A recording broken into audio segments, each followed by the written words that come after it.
paper with my supervisor, Prof. Ossoff. And so the paper looks at cartels and cartel enforcement in South Africa. My eyes will keep moving to the left because I'm looking at another screen where my presentation is, so please bear with me. And so just to start us off, okay, there we go. So this is the outline of my presentation. What I'll start off with is just looking at the background that precedes this research, the questions that I want to ask, and then I'll provide a brief description of the data, the descriptive analysis itself, and then I'll conclude. Okay, so when looking at cartels in South Africa, we have a long history of changes in our policy, much like the international world, with regards to anti-cartel policy. And so before 1994, as most of you probably know, we were operating in a closed economy with high levels of concentration. And a lot of the markets that we had were price-regulated markets, and firms were exempt from competition law with regards to collusion and cartels. And so we would say that this period can be described or classified as having markets that had legal cartels. Okay, and then in 1998, we had the introduction of the Act. And this was for the first time we had cartel conduct being per se illegal in South Africa. And so section 441B was a section that prohibits cartel activity. This relates to price fixing, market allocation, and collusive tendering or bid rigging. However, we saw in the early stages of the introduction of this act, there was a persistence of coordinated conduct in these markets. And the reason is because the competition authorities were still figuring things out, and they were quite slow or lagging in their enforcement activities. So firms did have this gap where even though cartel conduct was now illegal, there was this gap where they were able to continue with this practice. And so because of these reasons, there was an introduction of the corporate leniency policy in 2004. And what this policy does is that it gives firms, the first firm to whistleblow on being a part of a cartel, immunity from prosecution. So this corporate leniency policy is useful, and it's recognized quite internationally as a tool that is quite helpful in helping competition authorities detect collusion. And so moving on from there, in 2008, there was a revision to the competition policy rules. In 2011, the Competition Commission established a special investigative unit into cartels. So because of the widespread collusion, this basically underpinned the reason why they decided to establish this unit into cartels.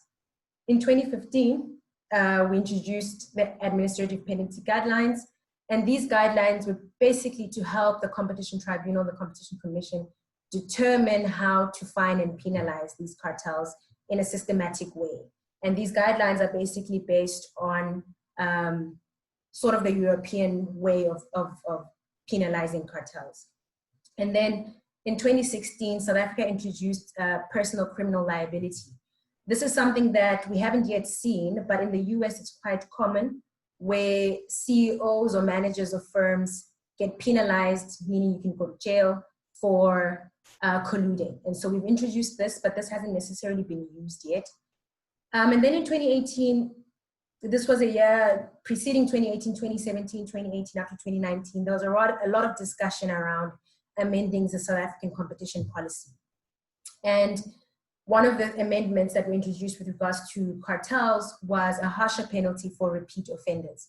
So at the moment, before this, the statutory limit or maximum penalty could not exceed 10%. So meaning that when the competition authorities are determining the fine for cartel behavior, the fine cannot exceed 10% of the total revenue in the last year. And so in order to intensify the activities, they now introduced a harsher penalty for repeat offenders, meaning that firms that collude again can now receive a fine that is up to 25%. And so I think this background provides a good understanding or picture of how much our competition policy has progressed with regards to cartels. And we've also now had 20 years, more than 20 years of the Competition Act being in effect. And so this presents a very unique and interesting opportunity to assess cartels and the prosecution of cartels holistically in South Africa over the past 20 years.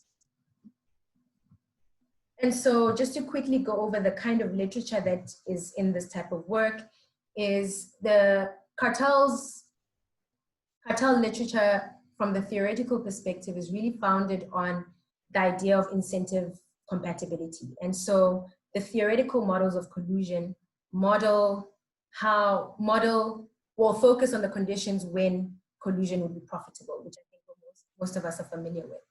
And this is basically the idea that firms that are colluding will compare the benefits of colluding in terms of the higher prices or the higher profits that they make from colluding against the benefits they would get if they were to defect or cheat. And so theoretical literature has showed us certain structural characteristics of the market and facilitating practices that make this incentive compatibility constraint that would allow for firms to collude or make it profitable.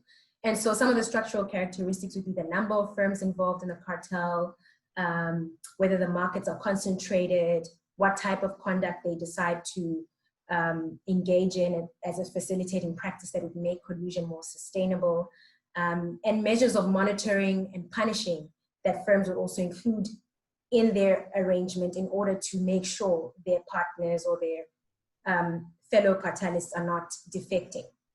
And so much of the theoretical literature looks at modeling this relationship or modeling the factors that would make collusion sustainable. And then just turning to other literature that relates more to what this paper is where we're trying to now assess enforcement activities and assess what type of cartels do we have, what do they look like, but also how effective have the South African competition authorities been in enforcing anti-cartel policy. So a few of the studies when it comes to the assessment of enforcement activities will employ what they call a duration analysis. And this is quite popular. And what this means is just that by looking at the duration of cartels, meaning that the duration of which they survive, meaning from the day the cartel started to its dissolution, what are the factors of competition policy that may result in breaking up the cartel? Can we attribute some of these durations or a lessening of duration to the involvement of the competition authorities? But also to determine what are factors in the market in that specific country or region that actually promote the sustainability of collusion or the longer durations of collusion. And so some studies that have done this in this very descriptive manner is a study by Combe and Monir, where they look at the European case, and Helwig and Herschelhoff. And they look at the case of the European cartels.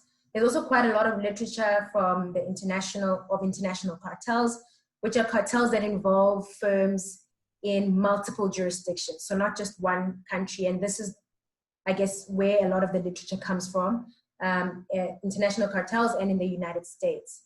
And looking at the literature, there is a bit of a gap in terms of these kinds of studies for South Africa, for African countries, and more your developing type of countries. And so the hope is that this work will contribute to that literature from a developing country perspective. And so some of the research questions are quite basic in that we're just really trying to describe what is the sphere of cartels and anti-cartels policy look like in South Africa over the past 20 years. So this paper aims to just characterize cartels and the prosecution thereof by just looking at basic things like how many cartels decisions do we see the competition tribunal, the competition commission making each year? How are these cartels being detected? In which markets are they being uncovered? What changes do we see over time pertaining to the characteristics of cartels and the prosecution thereof? What are the effects of different properties of the composition of cartels or market characteristics that inform or affect the stability of these cartels? And so the main thing that this research does is that it contributes to the policy discussion that has been happening around competition policy, but more specifically anti-cartel policy. And it just gives a holistic snapshot picture of what do cartels in South Africa look like. There has been research on cartels in South Africa, but often it's on a specific cartel or specific components of anti-cartel policy, like overcharges and the corporate leniency policy. And this is just to give a more broader picture. So a big part of this paper, being the first paper in my research, is just to provide a data set of the competition tribunal's decisions on cartel infringements. And so the data consists of all the decisions that have relate to cartels. And from the last time this data was updated, which is the end of 2019, there are 319 respondents. So respondents being the individual firms, individual decisions that the tribunal has made with regards to cartels. And these are settled cases and contested cases that are in here. It's also important to just note on the outset that a lot of the cases or a lot of the decisions are settlements. So one thing that characterizes prosecution in South Africa is that a lot of our cartel prosecution or cartels end up in settlements, which also becomes a bit of a limitation of what we can do with regards to data or what we can see in terms of how we prosecute cartels, because settlement decisions don't give us a breakdown of how we reach the penalty that ends up being fined towards these firms. Okay, and then when these decisions are now collapsed into cartel groups, so meaning that each decision has to do with a specific firm, but when we group them in terms of all the firms that are participating in in the same cartel, we then have 118 cartels represented in the data. And so we're able to assess this data. It allows us to assess on a cartel perspective, but also on the firm level. And so the data comprises about 36 variables. So these are all the variables that you would, or most of the variables that are found in the decision, just things relating to the investigation itself, in terms of when was this investigation triggered, how was it triggered, and also the next one is with regards to the markets, and which market, in terms of the market as defined by the commission, but also the broader industries that these are. So for the industries, we use data from the SARS industry codes, and we link that to the defined markets to get a bit of a broader industry variable. We then also look at the duration of the cartels, and this is a portion of the research or the data that is contentious even in the literature, because dating of cartels is quite difficult, because when you rely on what is in the decision, you find that stating when the cartel ended may be a bit difficult to determine. Did it end because of the competition authority's intervention, or had it ended earlier? And so with regards to dating the ending of cartels, is quite difficult.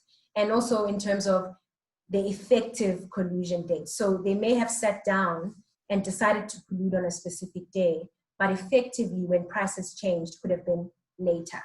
So there are several things that have to do with duration, but for this research, we just take the date that the cartel starts as what is given in the decision, and we take the end date as what is given in the decision as well.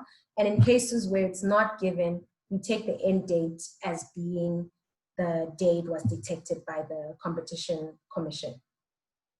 Okay, then we also have penalty data in this data, and this is just the fine that the Competition Tribunal fines the firms, and we also have the fine as a proportion of total revenue, because fines are determined as a proportion of the revenue, and so we have those percentages, whether it's 2%, 5%, 10%, how much of that is in there.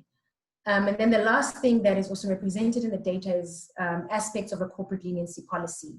That is whether the whether any firms in this cartel had applied for leniency, whether the firms had been denied leniency.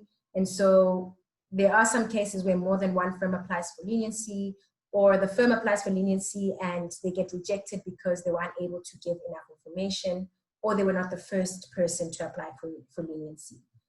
Okay, so going more into now the actual descriptive analysis. So looking first at the decisions of the tribunal with regards to just the number of firms. So these are just individual decisions, and we see that the competition tribunal seems to be more effective or more active in prosecuting cartels from 2010 onwards. And this corresponds with what I said in the first part, that initially when the Competition Act was introduced, there wasn't a lot of activity with regards to cartels initially. The competition authorities were quite focused on mergers at the time because South Africa was liberalizing. A lot of the firms were scrambling and engaging in mergers in order to compete with the outside world. And so we see that a lot of cases with regards to cartels only begin to pick up from 2010 onwards. So these are decisions on the firm level, and this is when we look at cartel level. So this is collapsed to actual cartels. And similarly, we see a lot of an improvement in the competition authorities' activities.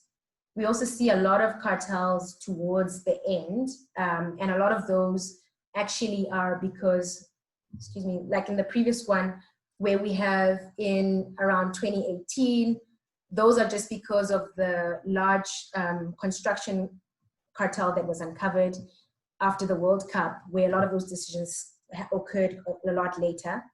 So that is with regards to cartel decisions and the activities of the competition tribunal. So just looking at this further, just in terms of the number of decisions that we see with regards to the year in which the decisions are made, when they're detected, when by the date of when the cartel stopped, and the start year. What's noteworthy here is on the purple figure, you can see that in 1999, there's quite a spike in the number of cartels that started, which is interesting because this was just after the Competition Act was introduced. But everything else looks rather normal in terms of how we see that the decisions increase towards the end, which makes sense given that the detection happens before the decisions occur. So when we break this down according to the markets of affected industries, we see that in South Africa, a lot of cartels are mainly concentrated in the manufacturing sector, the wholesale trade sector, and then the construction cartels, followed by transport and storage and the retail trade. And so we can expect that the average cartel, according to this data, would typically occur in one of these four markets that I just mentioned. Okay, and so this just confirms what we just see, is that what has happened over time in terms of where do cartels show up. We see that in the first portion, before the competition authorities intensified their activities, we see that a lot of these cartels occur in the wholesale trade and the manufacturing sector. But towards the end, from 2012 onwards, we still see a presence of manufacturing sector cartels, but a lot of the construction industry, and that's because in that market, there's a lot of bid rigging that has now been uncovered. Okay. When looking at the average type of infringement that these firms engage in, you see that 30% of the cartels in this data engage in more than one type of cartel conduct, meaning that there's a combination of collusive tendering, market education, price fixing. But just shortly after that, we see that also most 35% of them engage in price fixing, followed by collusive tendering, and followed by market allocation. So when looking at the composition of these cartels, we see that Collusive tendering type of cartels on average have about 4, which is maybe you could say 5 members participating. Market allocation cartels seem to have the fewest members. Price fixing cartels have way more members, 6.9, which is 7 members involved. And cartels engaging in multiple types of conduct would have about 5.5 to 6 members.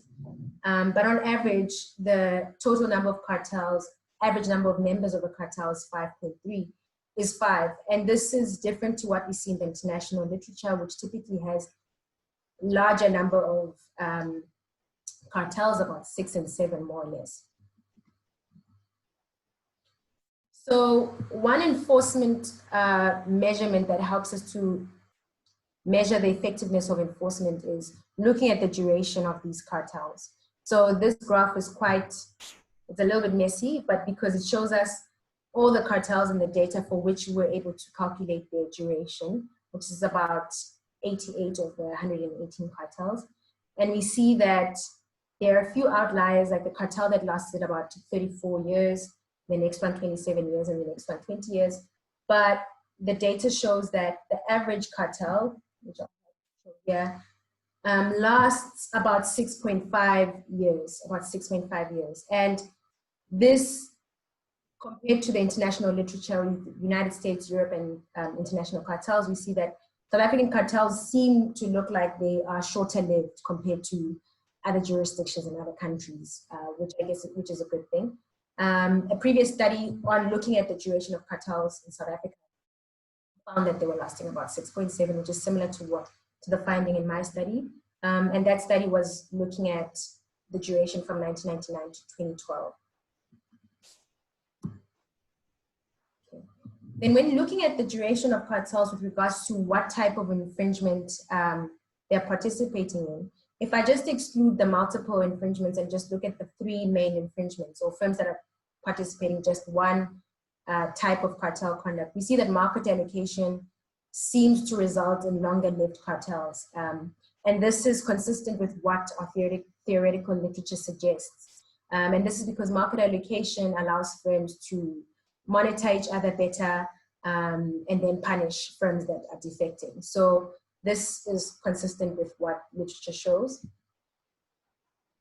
And then another way of looking at the enforcement activities of the competition authorities is to look at the way in which cartels are being detected. Are they dying from natural causes, or is it because of the competition authorities' involvement? And we see here that over time, in the first figure, over time, we see that the enforcement activities of the competition authorities were quite effective initially, but you can see that in 2011, from 2011 onwards, about more than half of these cartels are actually dying of natural causes. Something that will help us look at this a bit better is of all of these cartels, about 25% of them were triggered by the corporate leniency policy, which is quite helpful in seeing how effective the corporate leniency policy is. 57% of them were just triggered by investigations being initiated at the Competition Commission. So either from third-party complaints or the commission finding these cartels from their own endeavors. And then about 18% of these cartels break up because of natural causes. These are just causes as, market entry that will cause the cartel to break up, or disagreements amongst the cartelists. And what's interesting here with regards to the duration is we see that when we look at a policy like the corporate leniency policy, that cartels that were triggered by the corporate leniency policy are shorter lived. So we see that they last for about 5.7 years, which is quite useful in us seeing that the corporate leniency policy has an effect on how long these cartels last.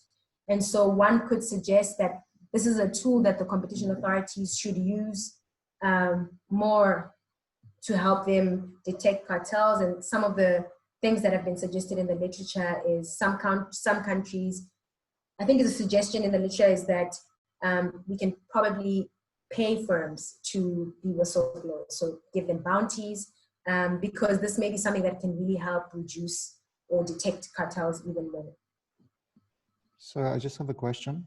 Yes. With respect to cartels which died because of natural causes, are they also investigated by the Commission, or how the information Yes. was passed to the Commission? So how this comes up is they're also found by the Competition Commission, but what you see is that the date on which they ended was a lot earlier. So sometimes, so in the decision, they will say that this cartel ended in 2007, but perhaps the firms, but it was detected after it had already ended. So those are those natural breakup cartels. So when you look at the start date versus the investigation date, or the end date versus the investigation date, there's a difference. Okay, and then another very important enforcement tool is penalizing of cartels. And so South Africa, the Competition Tribunal has been penalizing cartels quite heavily. This is just total penalties over the whole period under investigation, the period that we're looking at here. And what's more interesting or intuitive is just looking at the distribution of these penalties as a proportion of their revenue. And what we see is that although the statutory maximum is 10%, penalties for cartels lie on the lower end of this range. And the average cartel in this data set is fined about 5% of their total revenue, or average firm. And there are several reasons why this may be. It may be, it's also, one of the reasons really is because of most of these firms or most of these cartels end up in settlements. And because they're settling, they get some kind of discounts for cooperation. And this raises a question of whether this tool, specifically penalties, is really working. Or is there more room to use it, especially because now that we have introduced in the latest competition amended act, we've introduced this new higher limit of 25% for repeat offenders. But we see that most of the cartels were not being penalized anywhere near the 10%. And in this data, I think about more than 90% of these cartels ended up in settlements, and a few of them contested their cases. But if the average cartel is going into a settlement, how do we then look at the penalties? And that's the question that this basically raises. And so the main thing, just to conclude, that we've done here is just to create this comprehensive data set, and to provide just a holistic picture of what does the average cartel look like, how has prosecution and how have detected cartels look like over the past 20 years. And basically, more or less what we see is that the average cartel would have about 6 members. It's likely to occur in the manufacturing or the wholesale and retail trade industry. It's also likely to last about 6 years on average. And it's likely to engage in multiple practices, so price fixing in combination with either market allocation and bid rigging. And that cartels that engage in market allocation practices are the cartels that are longest lived. We also saw just briefly that in terms of duration of cartels, South African cartels seem to be doing well in comparison to the international community, where our cartels are lasting a little bit shorter than in international literature. And so there's still quite a lot that can be done with this kind of data, as has been shown in the literature. And one of the things that can be done is to go a bit deeper into the duration analysis part of cartels, to use more econometric modeling to determine different relationships between perhaps the penalty side of the prosecution and the different characteristics of the cartels. And so that's basically all I have to say for now. And I'll appreciate any questions and any suggestions. All right, so thank you much for a very interesting presentation. And the floor is open to any questions. Does anybody wants to ask anything?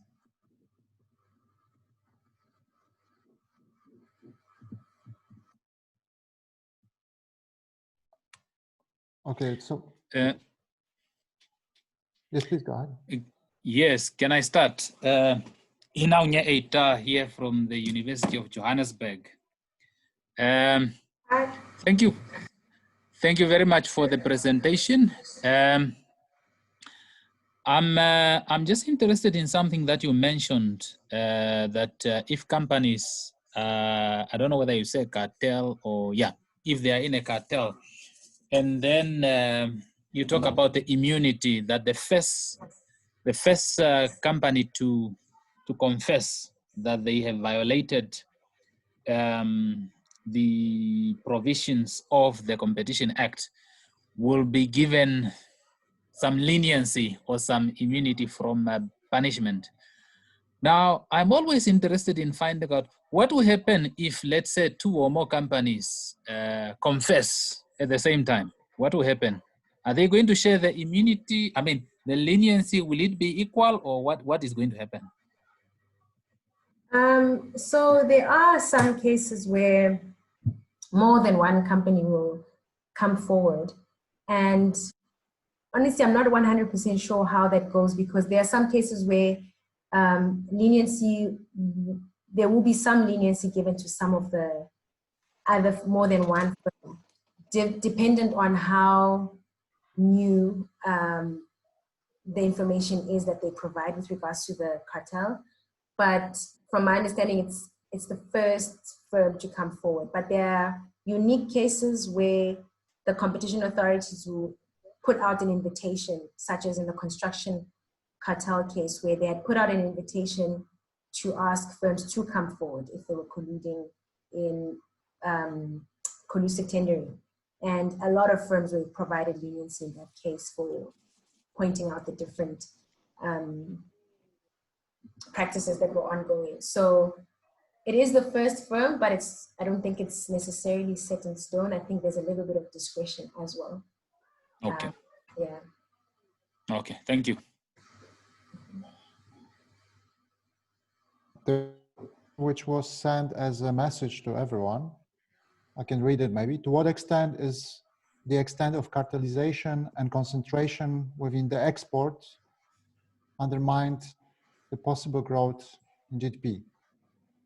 I'm also interested in the Blank's case. So I am... Sorry, let me just see, where can I read the questions? It's in the chat. So I'm not sure I fully understand. So it's been sent by Staleki. Maybe you can ask the question yourself. Okay, oh, I see it now. To what extent is of cartelization and concentration within the export? So I'm assuming you're asking with regards to cartels that are involved in the export industry.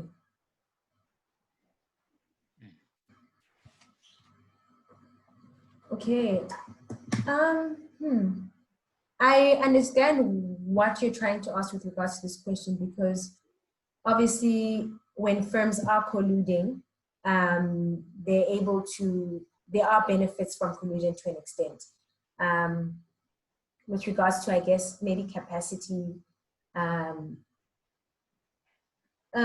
higher prices, I guess. So I think you're asking about whether this affects their ability to export. And to be honest, I'm not sure. I don't know. This is not something I've looked into to see which of the firms in this data set are involved in export activities. It is a little bit hard to do that because I'd have to find information on, particular information on what's happening in the industries and where these firms are participating, which I don't have. But that's an interesting question. I don't know if I've answered it or if I'm helping in any way. I think he has some audio issues, but nevertheless, yeah, I hope you answer the question. I also have a question. So actually, when you started presenting, I was expecting that what will come next will be some econometric analysis. I suppose this is what you are planning to do next, right? Yes.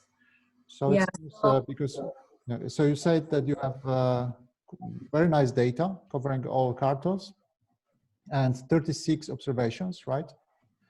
And so what exactly are you planning to do? you mentioned number of studies that already looked into duration of cartels. So what sort of regressions are they using? Have you had some thoughts about this already? So that's kind of the next avenue that I'm looking to go into. There have been, I haven't looked at this in depth, but there are quite a few studies on like hazard models where they look at using hazard functions to see the survival of a cartel and what factors contribute to its survival in that case. And so that's something that I also want to be able to do for the South African case, to see maybe perhaps to determine if there are any factors that are unique to South Africa that determine the survival of cartels here. But yeah, I'm open to any more suggestions on what else. So I believe, because you mentioned a number of theoretical studies which look into features of the industries that make some industries more likely Yes. to collude. Yeah. So I suppose you will use some controls for these industries. And actually, the number of cartels in some industries is quite high, so that actually it should enable you not just to use like a cartel fixed effects, but also some features of these industries. And also maybe because they change over time and your cartels were detected over time, then also these features of these industries will change over time, which hopefully would enable you to identify some features, how they impact the likelihood of cartels. So what I have in mind is obviously number of firms, but also maybe a business cycle or economic cycle, Yes. or some of this, as you read the theoretical literature, some of this effects may be related to frequency of interactions, multi-market contracts, and so on and so forth. But I also have a question. So you said that the fines, that's quite interesting, in many cases were lower than 10% because firms settled. So it seems to me that all firms should, once detected, all firms should have incentives to settle, right? And why is that some firms still didn't settle? Because like this seems to be obvious, like once you're detected, then you want to settle and pay a lower fine.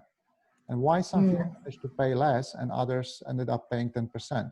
Do you have an answer to this?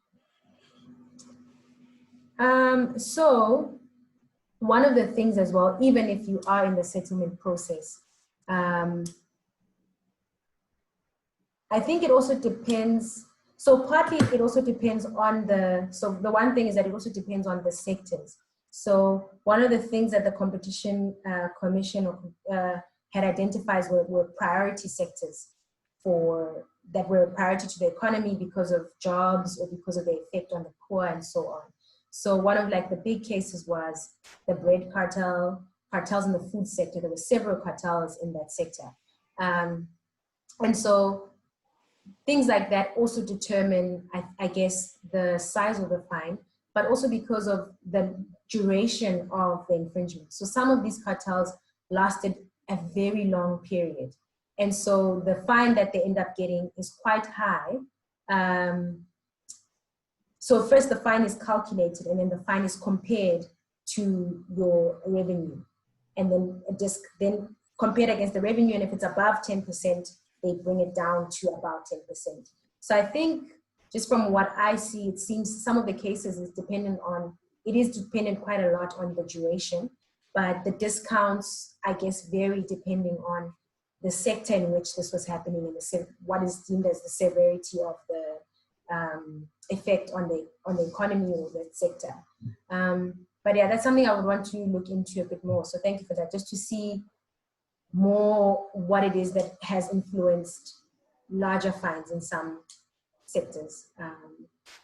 And yeah, so I think I'll definitely look into that. Thank you for that question. Does anybody else wants to ask any questions? Sorry, I don't want to occupy the floor. So, yeah, can I? Yes, please go ahead. Yes, I think mine is just a comment on the chart that was circulated, the one that says, to what extent is the extent of a cartelization and concentration within the export undermines the possible growth in GDP. I'm also interested in the bank case. Okay. The way I look at this one, I think if you look at it, you may see that from this chart, you have been given an idea for another research, it's an idea for another research paper. Because when they say the concentration within the export undermine the possible growth in GDP, perhaps one could actually come up with something here where you investigate the cartel concentration within the export sector. Basically, you're looking at cartel concentration within the export sector on the growth of GDP. I think that's how I see it. So, and I think Lucas made a comment on something on econometrics. Probably this is actually an interesting case where you can come up with an econometric estimation of the impact of cartelization of firms within the export sector on GDP growth. So I see it as an idea for another paper. So that is actually my comment. And even in the, because the person say, I am also interested in the bank's case. Yes, okay. Perhaps you can also investigate cartelization in the bank case.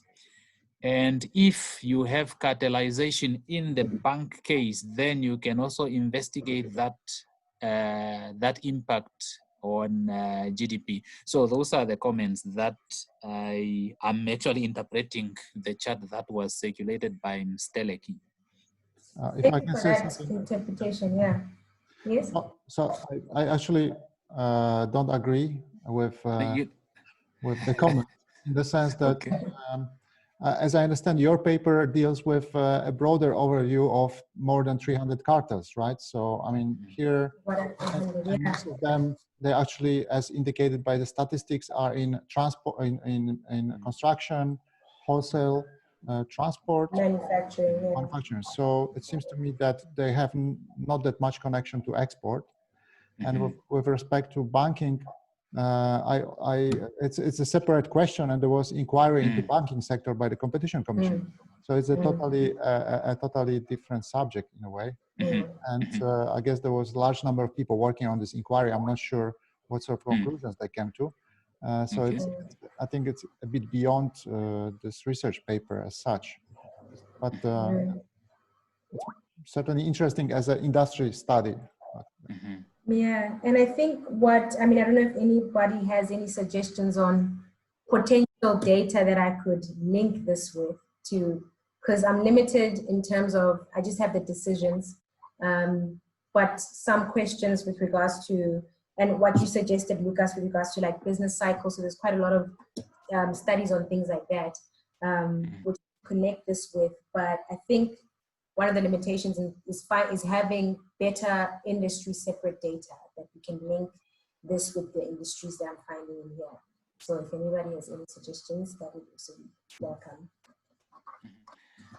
So as I understand, you mentioned that you have like 36 variables, right? And you managed to connect this data to industry information, where I believe one of the information is, for instance, number of firms in the industry.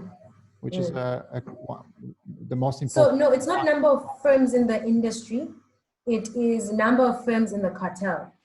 All right. So you don't know how many firms are within this industry overall? The whole industry, yeah. So that's something I want to investigate more, is to find more industry data on even market shares, which is something that the international data has, where they're able to find market shares in the industries, and then the market shares that the firms that were cut in the cartels, what proportion of the market share they had, to see, do they have a large share of the market or is it little?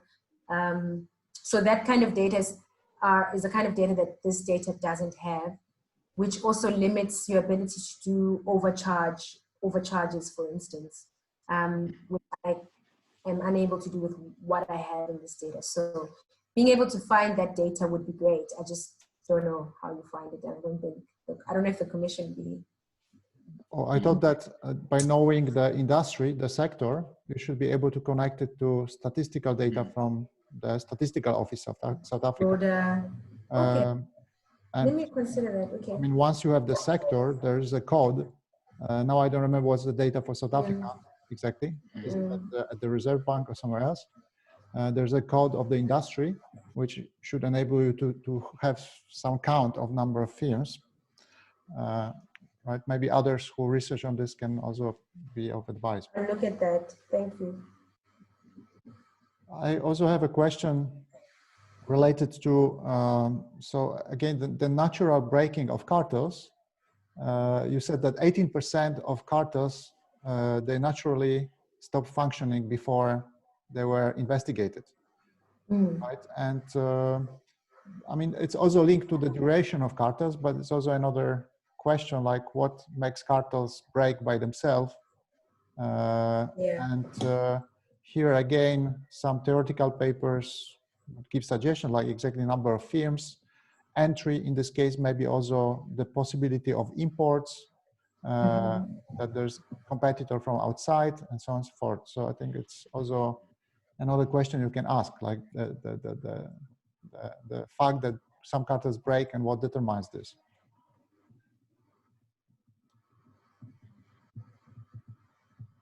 Yeah, thank you. Thank you for that.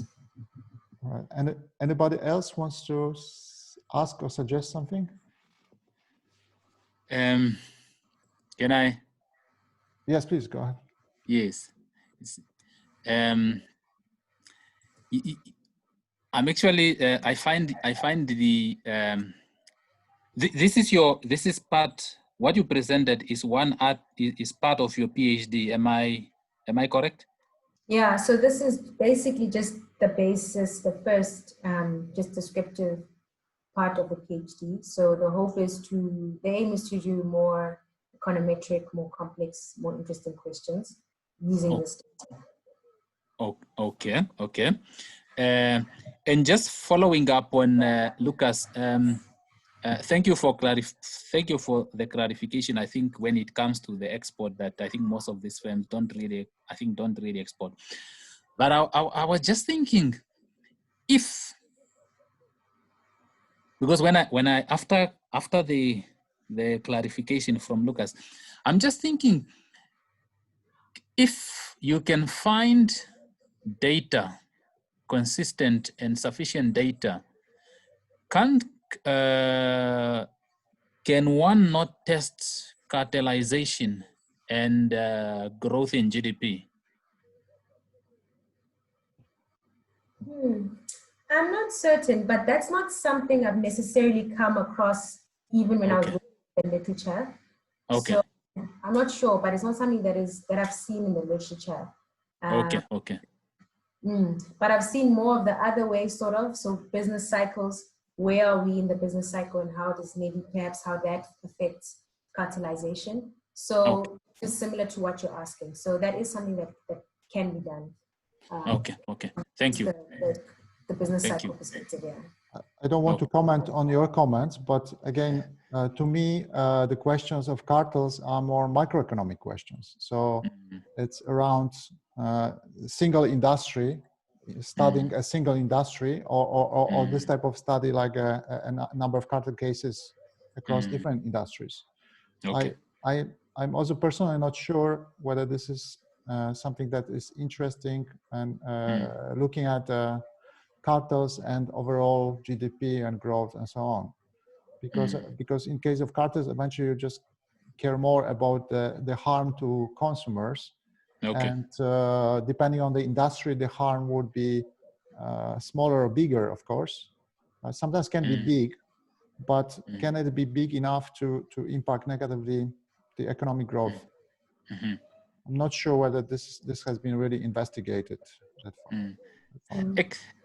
Actually, Lucas, the way, okay, but I don't want to take over the presentation. But I think what you have just explained now, you have given so many research ideas. So yeah, So I want to, on this comment, I want to end up there, but what I want to say is that you gave so much research ideas within that short comment on my comment.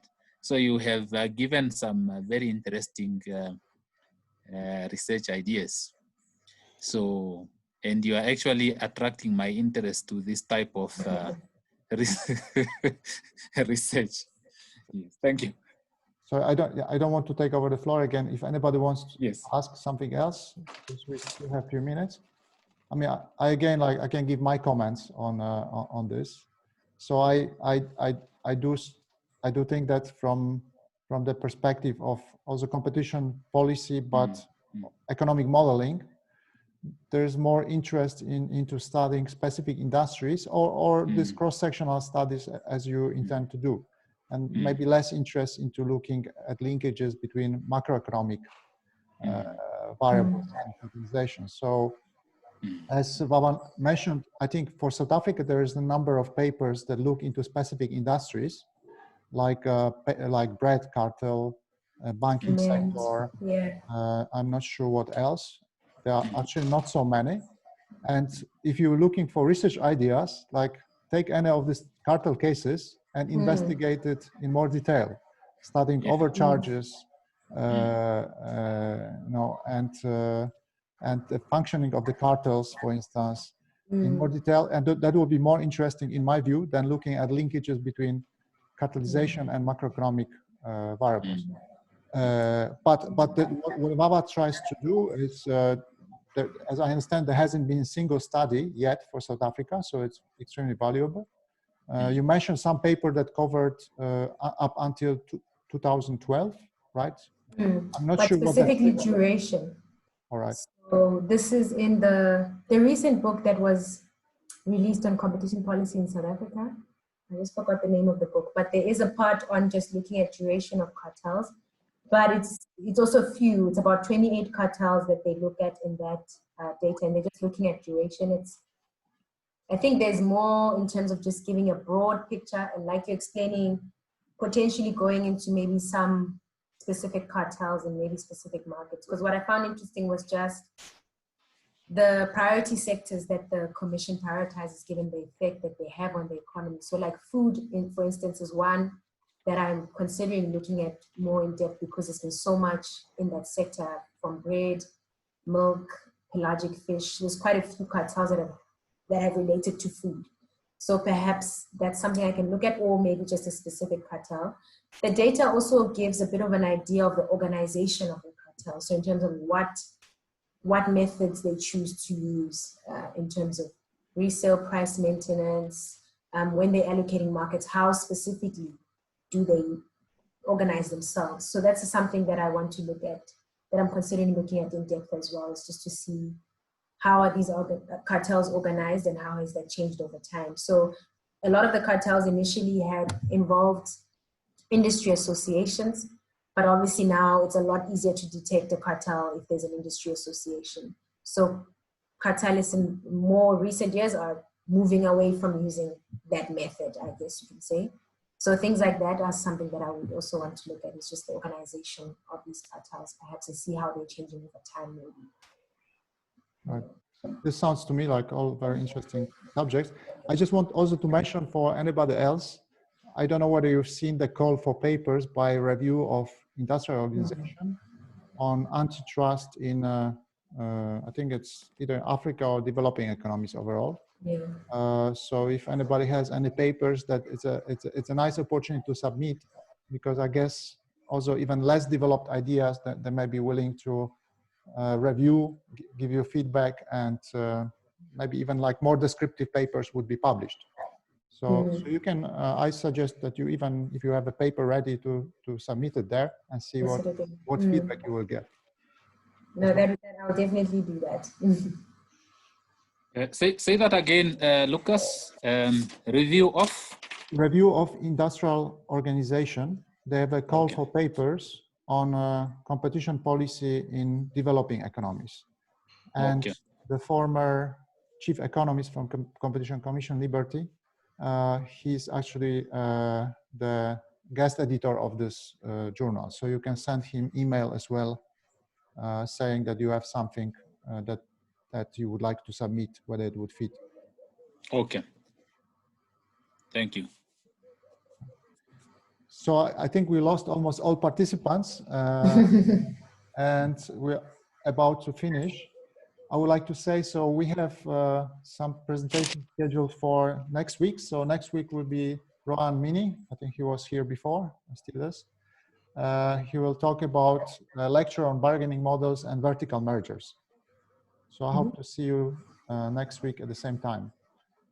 Thank you. And thank you for the suggestions, everybody. Thank you, Lukasz. I think, yeah, you've given me quite a bit to think about. So I appreciate that. Thank you, everyone. Thank you for the presentation, Wawa. Bye. Thank you for the presentation. Thank you. Bye.